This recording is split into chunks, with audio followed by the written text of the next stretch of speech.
Hey guys, how you doing? So welcome to the brand spanking new Fitness Business Authority podcast, episode 1. And today's guest is Yvonne Radley from Big Me Up Media.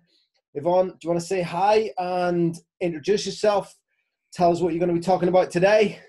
Yeah, hi Liam. Hi everyone. Thank you so much for having me on as your first guest. Woohoo!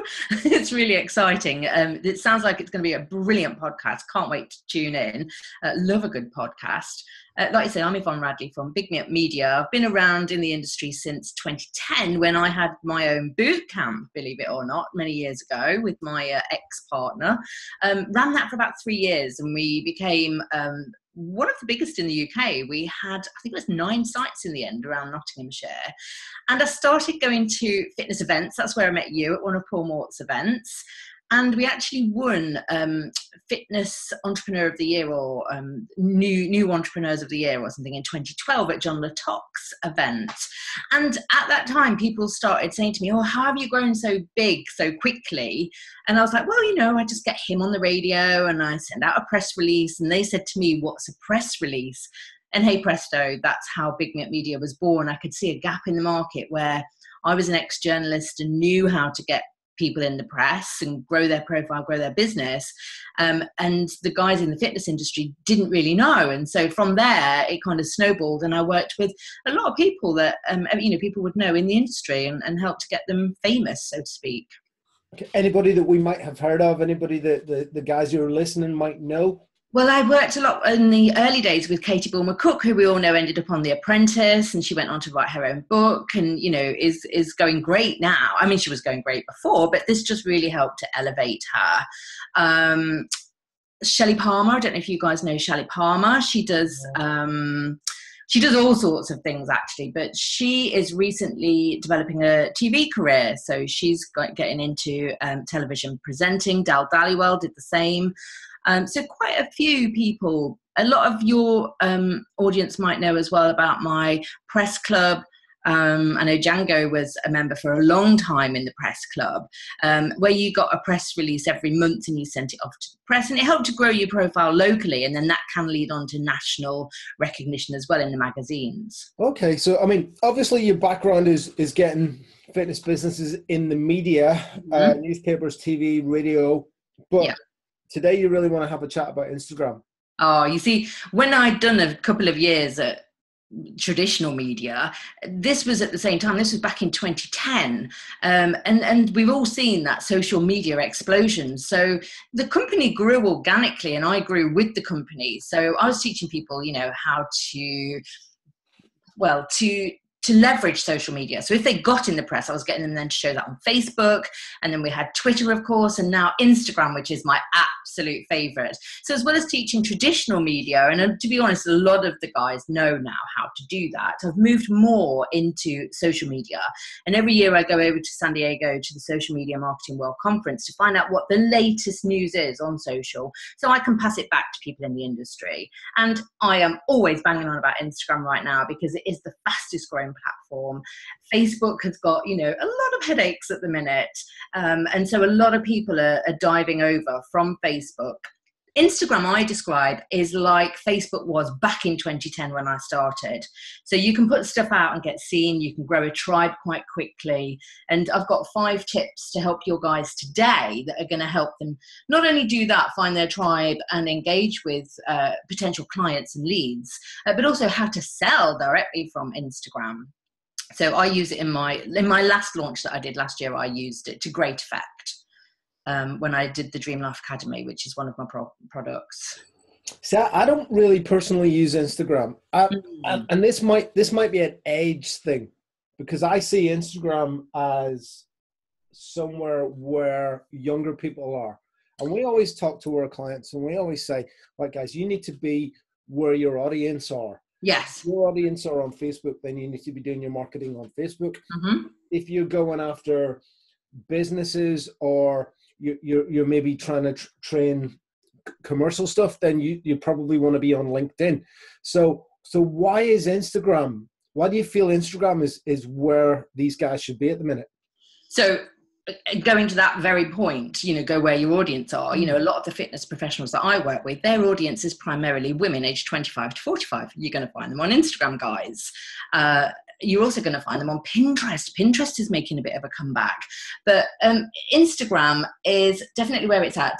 Where it's where your audience are, and it's where they like to hang out, because it's very nice. If you go on Facebook, people have kind of fallen out of love with Facebook. It's a bit of an aggressive place, and you can't actually say something without people and trolls especially like jumping on your post. And I kind of called it the births, marriages and deaths area now. It's where people put pictures up of their babies, deaths, and it's all a bit like the old, weekly newspaper used to be. It's a little bit boring, or there's aggravation going on. So a lot of the women, particularly, are over on Instagram, where we can have a nice time. Nobody's mean.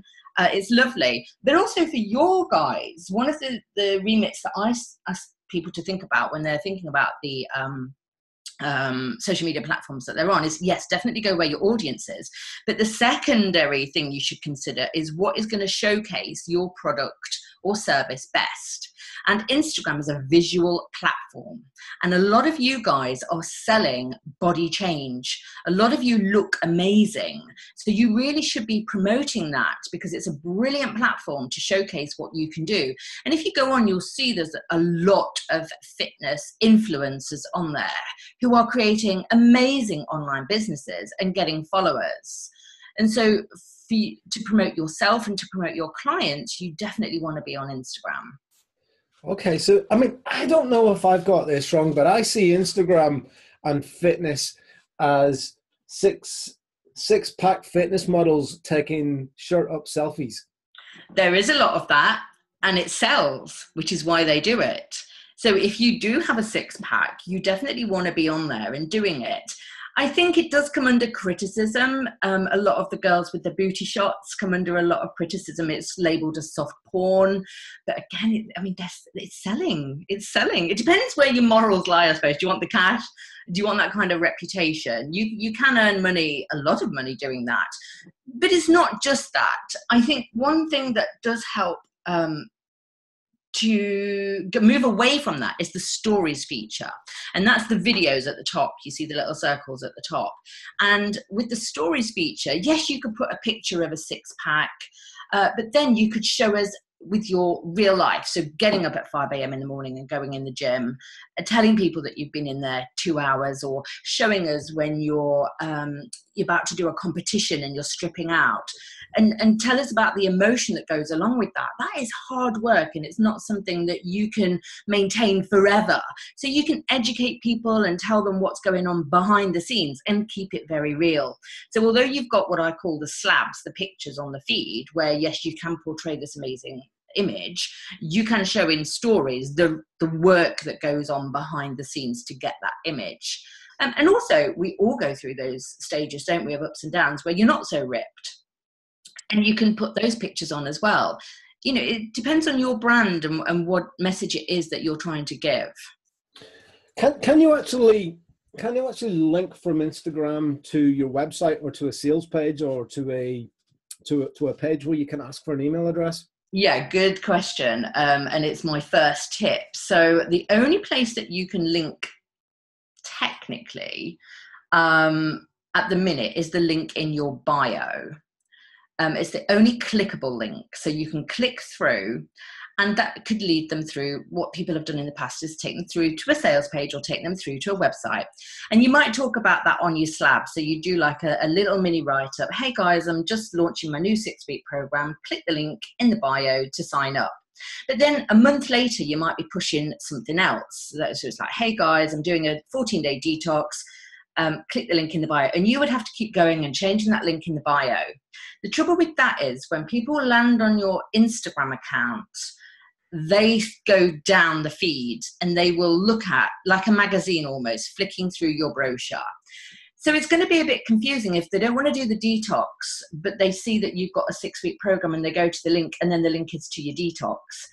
But there is a way around this, and there is a link that is called Linktree. So if you Google Linktree, I think it's linktr.ee.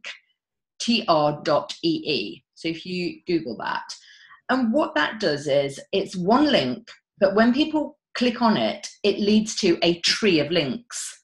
So it doesn't matter what you're promoting, you can always have that in there. So that if people want to jump on your 6-week program, they can do that. If people want to jump on your detox, they can do that because the link is there.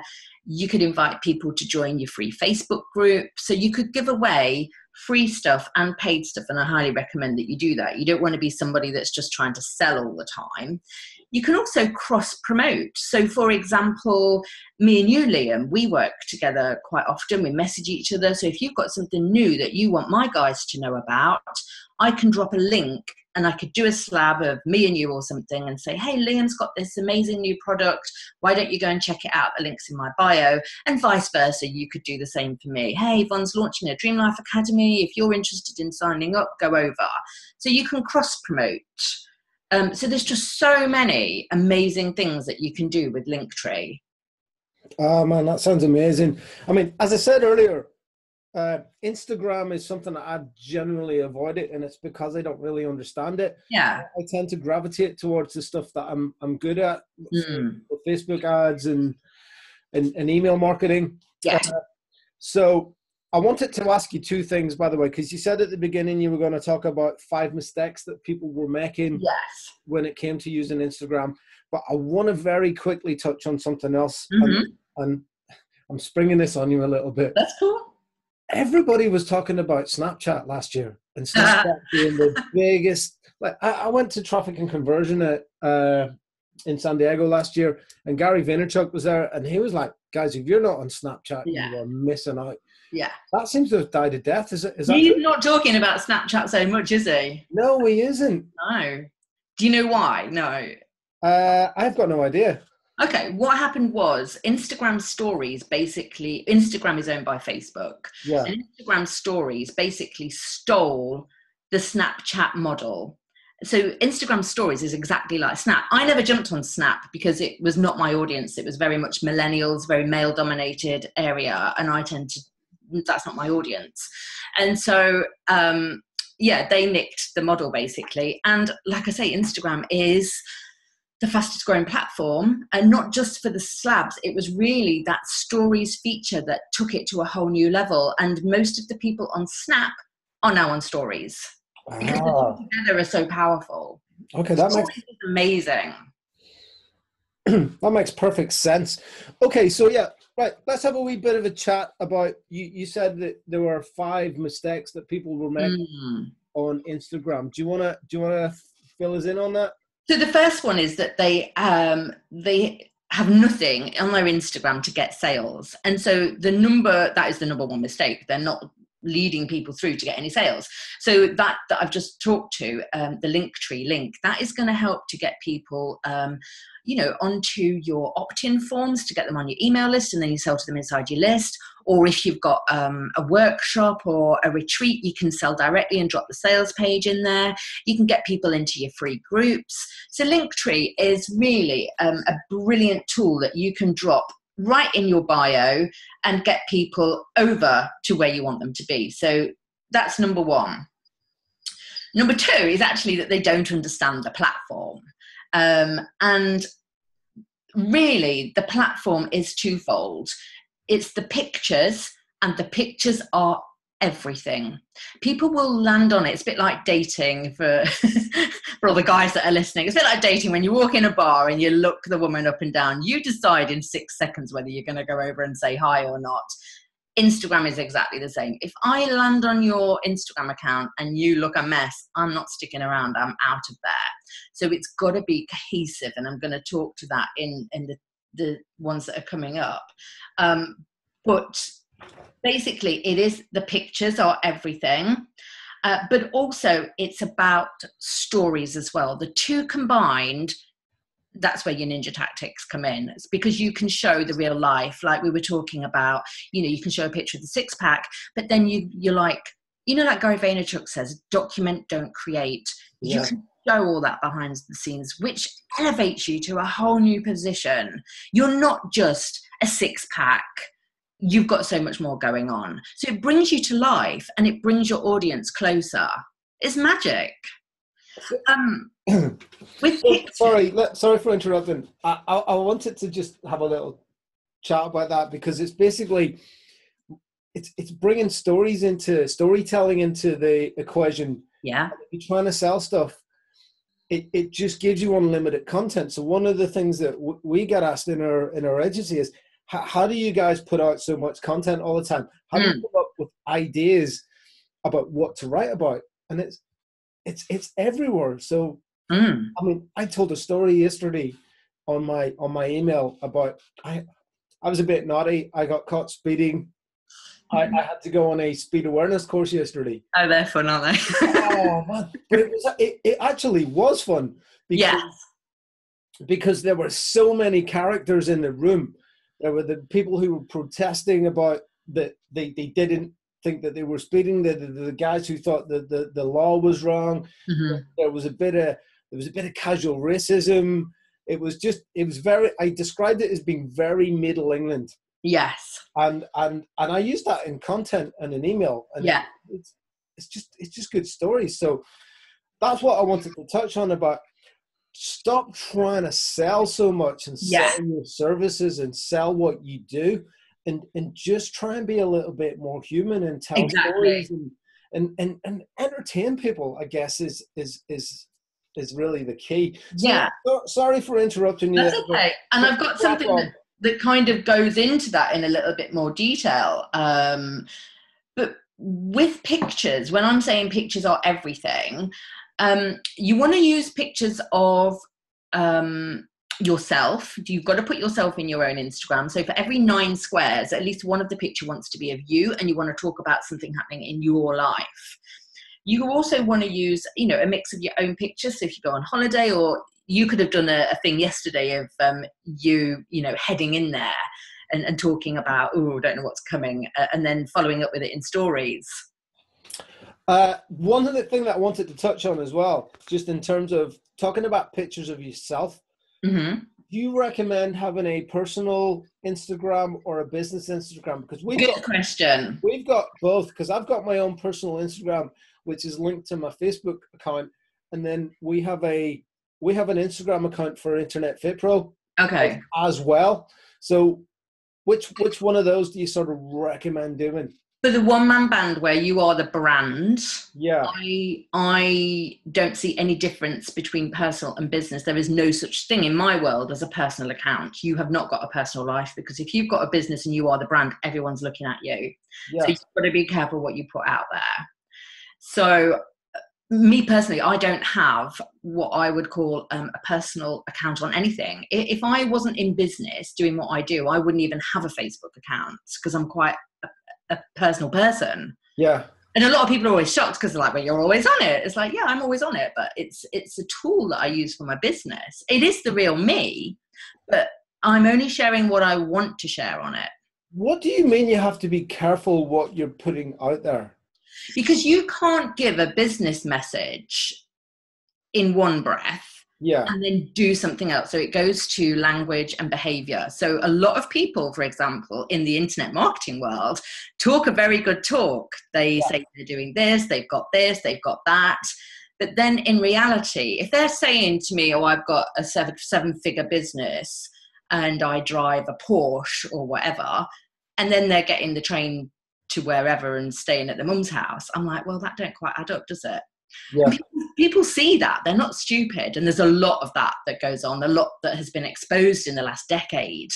I mean, there's been stories of people ending up in court, and that we all thought they had this mansion and they were just leasing it like almost on an Airbnb, and leasing the posh car that went with it, and never going on holiday. If somebody tells you that they're going on holiday 5 times a year, but you never see that picture on Facebook, you've got to say, well, are they really? So I use Facebook as, like, I use my I don't really use my personal wall loads for business. I post pictures of me on holiday, me with my son, my family, and that's what I use Facebook for. And that's exactly right. That's exactly right. You're only allowed to put 20% business on that. However, it goes to brand. So if you're telling me that you're spending time in the gym, for example, I would expect to see some gym pictures on your personal profile. That's not business, that's your lifestyle. So it goes to lifestyle because you are the brand. But that's not to say that you don't go out on a Monday night and have a few beers. You're a human being. And again, when I've asked clients to show the glass of wine that they have on a Friday night, that has been the most popular comment that they've ever done. They're like, oh my God, we thought you were perfect and you never drank wine. And they're like, no, I love a glass of wine on a Friday night. So it's like bolstering up the image. Does that make sense? It makes perfect sense. And I am absolutely loving this, because something I'm not comfortable with on Facebook is basically, you know, the way you see a lot of the gurus, they'll open up and they'll talk about all their problems and their issues. And yeah, I know why they're doing it. They're doing it because they want people to really connect with them. Yes. I'm quite a private person, and I don't really want to share everything about my life on social media. I think some things on social media should be kept. This is my personal opinion, by the way. I'm with you 100%, 1,000%. It's called oversharing, and a lot of people have, I think, fallen into a trap of oversharing, because you do get the sympathy vote, you do get the comments. Does it bring your audience closer? Oh, when I've watched, I've seen it repel people. I've heard people talk in the industry about people that have done that. And I personally don't think it's a good vibe. Occasionally, you know, if you suddenly find yourself in the middle of a shitstorm and your own, so I'm allowed to swear. I don't swear very often, but. Well, it's okay. That's okay. It's fine. Yeah, do a quick edit there. We might have to beep it out. I'm not sure. We've got Paul Mark coming on in a couple of weeks. So you'll definitely need a beeper. I'm sure it's going to be way worse. If you find yourself in the middle of a mess, a personal, private mess, then by all means, you know, if you need to tell people what's gone on in your life, that something's happened, then, you know, obviously you want to share with your friends and the people that follow you. But it's when you do it regularly, and the thing that I don't approve of is when people do it, especially if they use other family members to sell. So it's like, oh, this has happened, blah, blah, blah, blah, blah.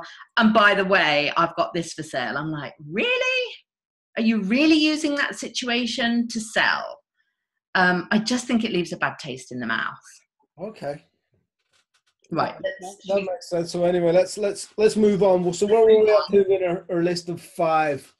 So we were just talking there about pictures, and you should definitely use pictures of yourself mixed with, though, professional stock photos. So I use an app called Pexels, Pexels. There's lots of apps out there, but I particularly like Pexels because you want your, you know, when people land on the feed, you might not be the best photographer, so you do need some images in there.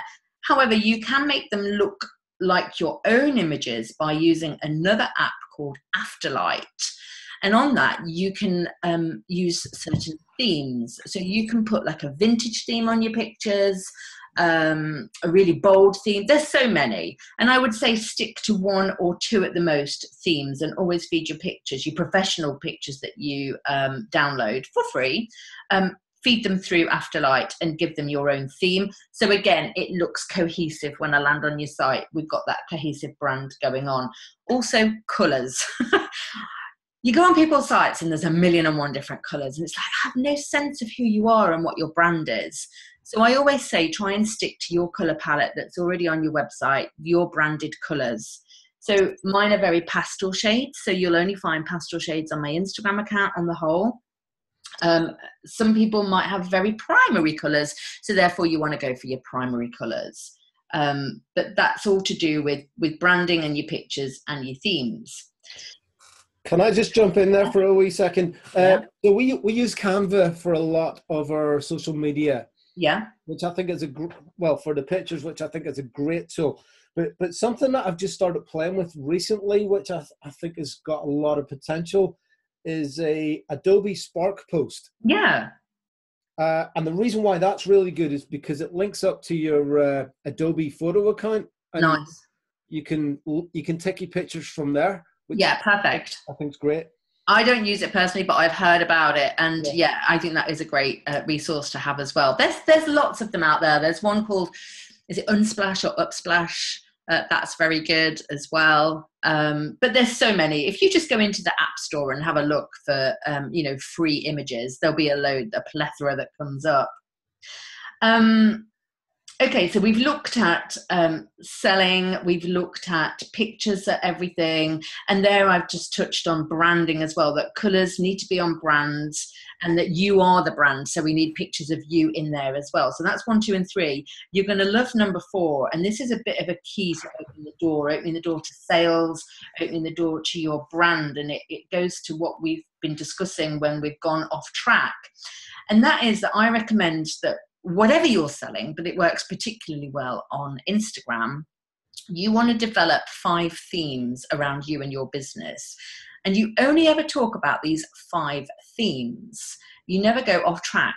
And it's the same on Facebook. With 2 billion people on Facebook nowadays, it's very difficult to get heard.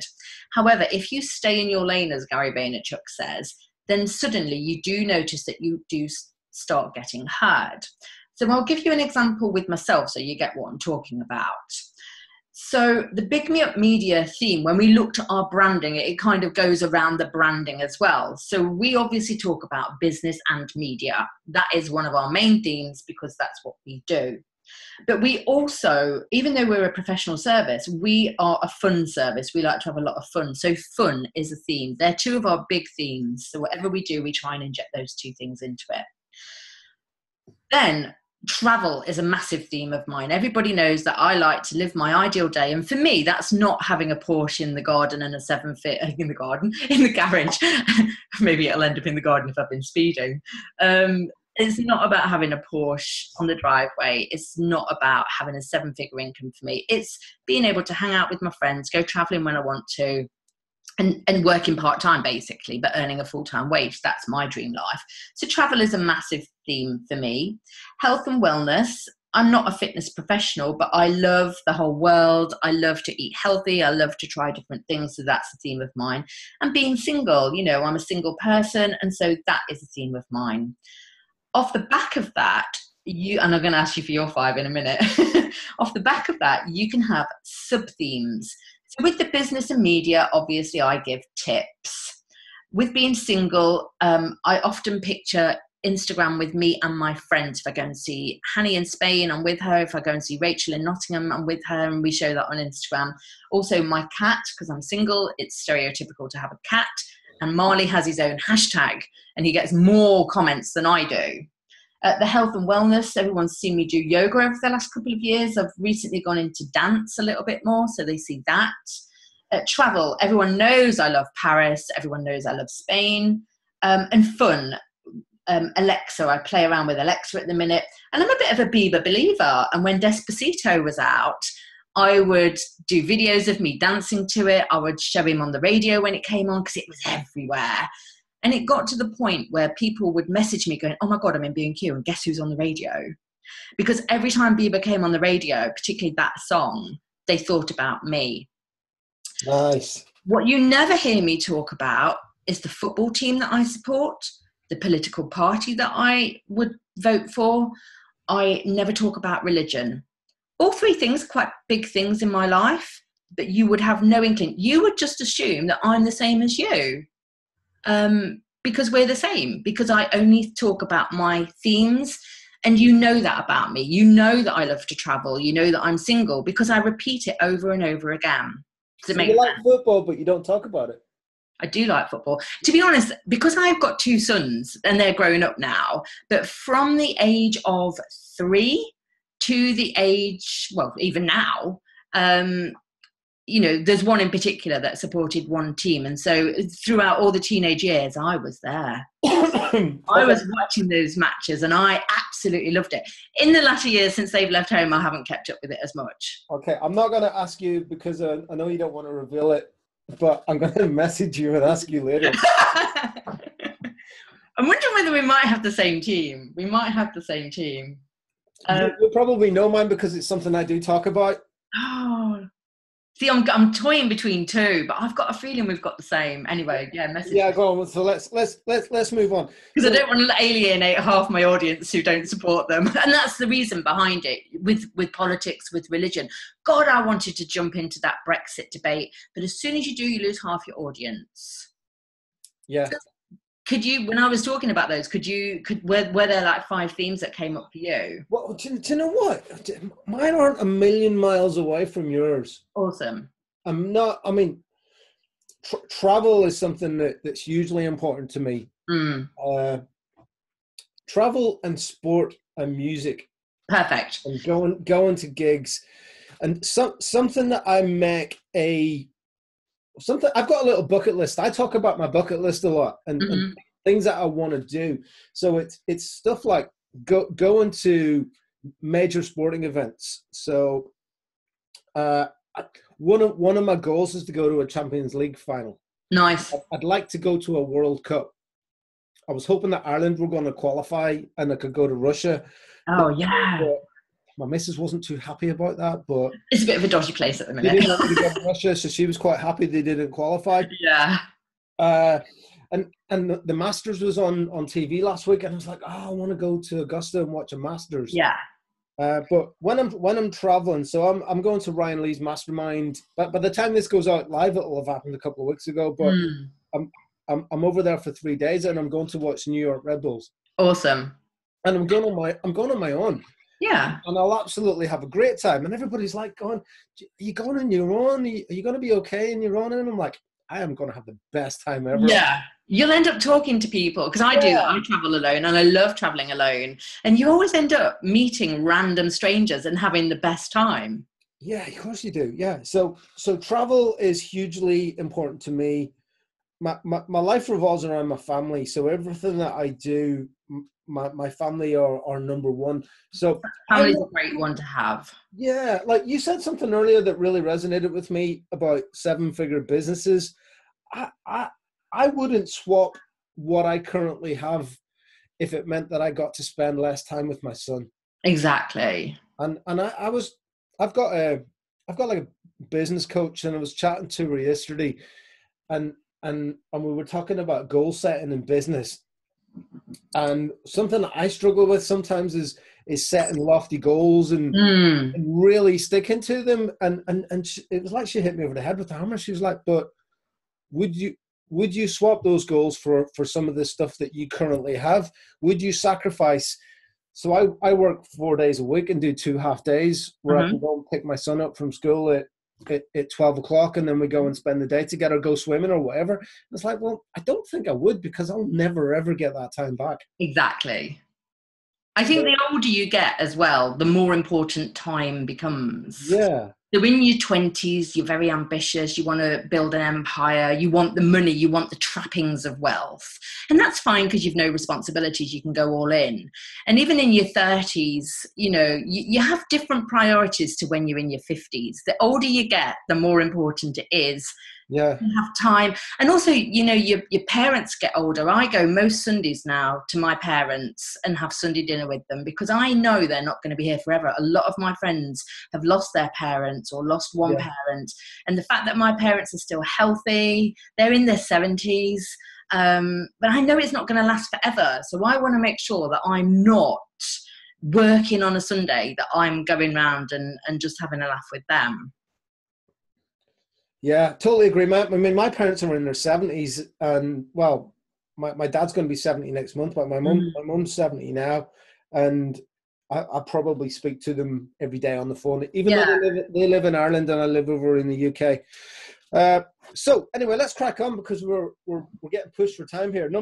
Okay, so that is number 4. And then number 5 is quite simply, but a lot of people don't do it. A lot of people post and go, and I'm sure you do it on Facebook, you do it all over the place. You just post something, and then you probably go and teach a class, and then you come back and you're like, oh, why has nobody commented? And it's the same on Instagram. So posting once a day is the optimum amount to post, really, on Instagram, and showing up on stories at least once a day, that the algorithm's going to favor you for that. But there's no point in posting and then going. You wouldn't walk into a room, say, oh, hi, how are you doing? And then immediately leave the room. You've got to stick around. So when you post, make sure you stick around on Instagram for 10, 15 minutes. And as people come on and hit like, you could be like commenting back or hitting back. So when you post, stick around for 5-10 minutes is all it takes, and interact with those first few people that post, and you'll see that you get a lot more comments, a lot more engagement. And when you've got people engaged, that's building that know, love and trust relationship, because I say it's not enough to know, like and trust nowadays. They've got to know you, they've got to love you, and they've got to trust you. And Instagram, in my opinion, is the perfect platform to do that. Okay, cool. This is all new to me, so this is great info. So I've got a couple of questions for you, Yvonne, before we go, and one of them I'm springing on you. So what I want to know is, and I'm going to ask every single guest that comes on this question, what book would you recommend to fitness business owners that has been, let's use the word inspiration to you? Okay. I always think with books that we are most inspired by the book we read in our first year. And let's take Tim Ferriss's 4-Hour Workweek, for example. If you were to read that in your first year, that would revolutionize your business and change the way you think. If you read it in year 5 or year 6, it's not going to have the same impact, because you've already cottoned on to a lot of what he talks about. So I always think that with a business professional, it comes down to those books that you read in the first year. And I say go back to those books and reread them, because they change your business. The one that I read that had a massive effect on me was not really a business book in a sense. It was The Compound Effect by, is it Darren Hardy? Darren Hardy. That's the guy from, is it Success? It's a Success book? Yes. Yeah. Yeah, I've read that. I've read that a couple of times, actually. That was the one that really clicked things into place for me. He's like, because the way I do my business is reverse engineering, and that's basically what he talks about. He's like, if you want to get from A to B, you've got to do steps, 1, 2, and 3 in between. And I'm like, oh yeah. And you've got to keep repeating them. And I just found it very simple to read. It just changed the way that I thought about how to get somewhere. And it revolutionized my business. There was others that I read in that first year. Susan Jeffers' Feel the Fear and Do It Anyway was another one, because don't we all suffer from procrastination and want to do things, but we daren't do them. And actually, I'm currently reading The Big Leap. I can't remember who's written it, but a lot of what he's talking about, and there's a lot of buzz around that book at the minute, and he's talking about it, and I'm just like, yeah, this is what Susan Jeffers was saying back in 2010 when I read it. So although, he's bringing a psychological point of view to it, it's not a lot that's new in it for me. You've basically started reaming off my bookshelf with. Oh, really?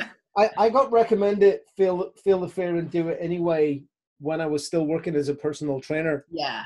And just to touch on the 4-Hour Workweek is probably my go-to book. I read it and reread it every year. Yeah. I think, and I know you said when we had a chat on email that you weren't a huge fan of outsourcing, but if you want to learn how to outsource your business, and even though the title's a little bit misleading, it's not really about the 4-Hour Workweek. It's about how to systemize and outsource, and how to ask the right questions so that you can get what you want. Yes. And I think, when his book came out, weren't we all doing the online courses and everything? And even though I'm not a fan of outsourcing, like, I'm always very involved in my courses. I don't have admins in my Facebook groups or anything like that. It's me. You buy my product, you get me. So that's what I mean by I don't like outsourcing kind of thing. But effectively, if you look at my signature program, which is that Dream Life Academy, produce the content for it, which I'd already done, so it's a year-long thing, and you get that content's already done. But effectively, I only have to work 2 hours a month. 2 hours a month? No, an hour a month. No, it is 2 hours. I do an hour-long Q&A with them fortnightly. Yeah. Obviously, I'm in the group and I'm doing more than that, but it probably is like a 4-hour work week. So in a sense, with that one product, I have created that, and I could stop there and not do any other products. Yeah. So it is doable, and what he's teaching. And I know a lot of my friends, do that. Cool. Absolutely brilliant. So last question, Yvonne, how can we get in contact with you? Well, obviously I'm on Instagram, and I would love everybody to come and find me on Instagram and watch my stories where I do document. I give a load of tips. You can go live on Instagram as well. So if ever I'm going live, I'm usually teaching something. But I do give tips in the slabs as well as diarise my life. So I am Big Me Up Media on Instagram. So come and find me there. And obviously I'm on other social media channels as well. Oh, brilliant. Listen, this has been an absolute pleasure. I've really enjoyed this. It's been a lot of fun, actually. Cool. So I'm going to be checking out Instagram when I get off here. This has been episode 1, Fitness Business Authority podcast. If you want to find out a little bit more, you can go to fitnessbusinessauthority.com. You can download the show notes. I'm sure our tech guys will put a little clever jingle at the end of this.